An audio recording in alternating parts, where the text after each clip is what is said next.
దేవుడి కోసం చేసిన ప్రసాదాలు దేవునికి నైవేద్యంగా పెట్టిన తర్వాత తింటే ఉంటుందండి ఆ టేస్టు. అసలు అబ్బా! అమృతమేనండి. అంత టేస్టీగా అనిపిస్తాయి.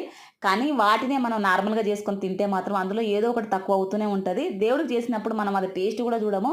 నార్మల్‌గా వేస్తూనే ఉంటాము. అయినా గాని అలా చక్కగా కుదిరిపోతాయి.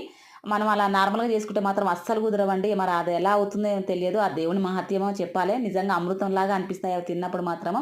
నాకొక్కదానికే అలా అనిపిస్తూ ఉంటుందా? మీకు గూడా అలాంటి ఫీలింగ్ ఉందా? అనేది కామెంట్ సెక్షన్‌లో అయితే తప్పకుండా అయితే కామెంట్ అయితే జేయండి. నాకిష్టమైన వాటిలల్లో అయితే పులిహోర, దద్దోజనం అయితే ఎక్కువగా చేస్తూ ఉంటాను. నాకిష్టం గూడా అండి వీటిని ఎక్కువగా అమ్మవారికైతే చేసి పెడుతూ ఉంటాను. ఫ్రైడే రోజు ఎక్కువగా చేస్తూ ఉంటానండి. దేవి నవరాత్రుల్లో ఈ దద్దోజనాన్నయితే రెగ్యులర్‌గా చేసి పెడుతూ ఉంటాను. ఇది ఫుల్ వీడియో లింక్ అయితే నేను డిస్క్రిప్షన్‌లో అయితే ఇస్తానండి. ఏ విధంగా చేస్తానో. నేను కొంచెం స్పెషల్‌గా చేస్తూ ఉంటానండి. ఈ దద్దోజనాన్ని ఎలా చేసుకోవాలన్నది అయితే ఒకసారి చూడండి. నచ్చితే మాత్రం సబ్స్క్రైబ్ చేసుకోండి, లైక్ చేయండి, షేర్ చేయండి, కామెంట్ చేయండి. మన ఛానల్‌ని అయితే సపోర్ట్ అయితే చేస్తారండి. తప్పకుండా అయితే